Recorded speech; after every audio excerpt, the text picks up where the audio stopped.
Halo Ciko, semoga kalian semua baik-baik aja ya. Ketemu lagi di channel aku. Hari ini aku mau cerita tentang pengalamanku bagaimana aku waktu kerja jadi asisten perawat di salah satu panti jompo di sini di Santander. Awal-awalnya aku kerja di jompo itu kontrakku cuma 38 hari. Di kontrak 38 hari itu aku masih proses adaptasi banget ya di situ. Kerjaan sebagai asisten perawat di panti jompo yang pertama aku kerja itu sebetulnya kurang lebih nggak jauh beda ya sama perawat di Indonesia gitu. Kita di sana mandiin, terus kebutuhan dasar manusia itu kita penuhin gitu. Terus kita kasih obat juga. Kecuali kalau obat-obat yang suntik gitu-gitu kita nggak bisa kasih gitu. Tapi selama aku kerja di panti jompo yang aku pertama itu kebetulan nggak ada pasien yang sakit, maksudnya yang sakit yang perlu diinfus nggak ada. Rata-rata mereka obatnya oral semua lewat pil-pil gitu. Mungkin kalau yang itu aku nggak terlalu banyak, maksudnya nggak terlalu banyak pengalaman yang bisa diceritakan. Cuman kurang lebih jadi kita membantu para pasien itu untuk memenuhi kebutuhan dasarnya aja gitu. Misalnya baju dari laundry, terus kita rapi-rapin baju di lemari gitu. Itu juga tugas kita. Kan kita setiap hari itu kan pasti ada kebutuhan kayak kebutuhan pampers, kebutuhan kayak tisu basah, terus kayak kebutuhan handuk gitu. Itu semua kita harus siapin di kamar-kamar pasien gitu. Terus paling itu sih kalau misalnya waktu yang di panti jompo pertama itu mungkin itu yang bisa aku sharing. Di panti jompo yang kedua ini karena aku kontrakku lebih lama, kurang lebih sekitar 1 tahun, itu sebetulnya banyak banget pengalaman yang aku dapat di sana. Dan kebetulan di ruangan aku psikogeriatri. Jadi ya ada pasien-pasien yang dengan demensia, dengan Alzheimer gitu. Itu pasien-pasien yang itu ada di ruanganku juga gitu. Jadi ya lebih banyak pengalamannya dengan mereka. Terus ada juga yang pakai NGT. Memang aku nggak bisa pasang NGT karena di situ statusku adalah asisten perawat. Nah jadi kayak ya paling kita cuman ngasih makan lewat NGT. Terus kalau yang pasien pakai kateter juga ya paling kita cuman buang, kita nggak bisa pasang juga. Aku nggak bisa pasang juga gitu karena memang aku belum punya license untuk melakukan itu gitu. Terus kayak pasang infus juga aku cuma bisa asistenin pasang infus gitu. Hal-hal yang kayak gitu paling ya sama sih, kurang lebihnya sama ya, kayak mandiin pasien, terus ya nyiapin meja makan, yang nyiapin makanan buat mereka, ngasih obat, keramasin, terus potong kuku, yang begitu. Pokoknya kebutuhan dasar mereka itu kita yang bantu gitu. Di satu sisi sih memang kalau buat aku pribadi, karena memang di Indonesia aku bekerja sebagai perawat dan di sini kerja sebagai asisten perawat, aku merasa banyak banget keterbatasan yang aku tahu harus melakukan itu, tapi aku harus tahan karena aku harus tanya dulu ke perawat gitu. Jadi kalau untuk mengambil keputusan itu terbatas banget gitu.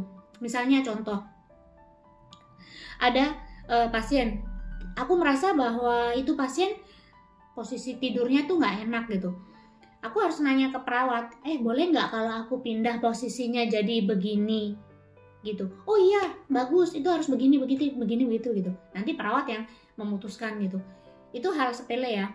Terus belum lagi misalnya dia maksudnya ada kemerahan gitu ya. Ada kemerahan misalnya karena tirah baring, maksudnya karena dia berbaring terlalu lama gitu. Nanti itu yang kayak gitu tuh kita yang harus perhatiin gitu. Misalnya ada kemerahan, ada tiba-tiba ada bulan, maksudnya ada yang kayak melenteng gitu, kalau orang Jawa bilang tuh melenteng gitu, yang kayak isinya air itu juga kita harus perhatiin. Yang harus perhatiin kita, perawat itu cuman merawat, maksudnya kalau misalnya ada luka ya dia rawat. Terus kalau misalnya ada perubahan kondisi pasien, dia yang konsultasi sama dokter untuk perubahan treatment, perubahan obat, dosis obat segala macem. Itu pasang infus kalau yang ada yang perlu diinfus, pasang NGT kalau perlu yang tapi itu infus, NGT, kateter itu kalau di ruanganku kebetulan sangat jarang sekali. Belum tentu seminggu sekali mereka pasang infus. Kerjaan perawat itu ya bikin kayak kalau di Indonesia itu kayak niknok gitu loh, perencanaan perawatan gitu untuk pasien. Jadi bayangkanlah kalau misalnya kita perawat ya, terus udah gitu kita disuruh banyak ngerem gitu, jadi kadang-kadang kebablasan. Dan akhirnya aku beberapa kali ditegur sama teman, jangan begitu, itu tuh kamu harus tanya ke perawat. Oh oke. Hanya untuk sekadar ngasih paracetamol gitu, itu tetap harus tanya ke perawat. Nggak boleh kita kasih dulu, udah gitu ngomong sama perawat, nggak boleh, harus nanya dulu ke perawat. Jadi untuk pokoknya banyak banget deh batasan-batasan gitu yang akhirnya aduh aku banyak banget ngerem, jadi aku akhirnya ya lebih baik seperti orang bodoh deh, apa-apa dikit-dikit nanya, apa-apa dikit-dikit nanya gitu daripada salah gitu. Tapi kalau ada juga sih perawat-perawat yang di rumah di tempat aku kerja itu dulu tahu kalau aku di Indonesia itu perawat gitu. Jadi kadang-kadang suka kamu bisa ngambil darah kan, maksudnya gula darah untuk tes gula darah gitu. Bisa.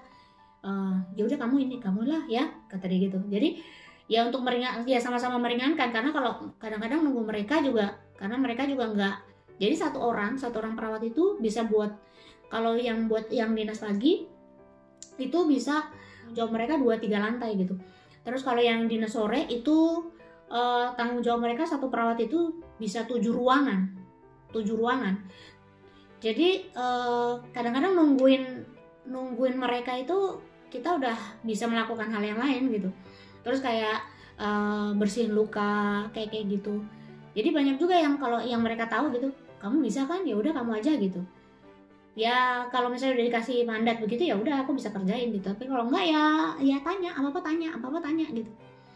Lebih baik kayak orang bodoh daripada nanti malah kesalahan gitu. Di satu sisi sih enak ya, karena bisa dibilang tanggung jawabnya sedikit gitu. Iya, bukan tanggung jawab gitu. Pekerjaan sih banyak, tapi tanggung jawab nggak terlalu berat lah gitu. Jadi itu yang membedakan perawat sama asisten perawat di sini gitu.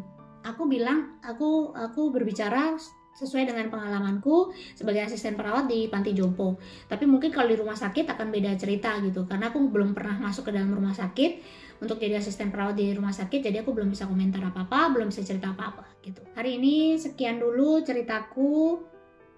Mungkin aku akan nanti di waktu-waktu yang lain aku akan sharing lagi. Kalau kalian memang pengen tahu sesuatu pengalaman aku di sini, kalian bisa komen di bawah. Kalau kalian suka dengan video ini silahkan like. Kalau kalian suka dengan channel aku juga silahkan subscribe. Terima kasih karena kalian udah nonton video aku. Sampai jumpa di video selanjutnya. Dadah.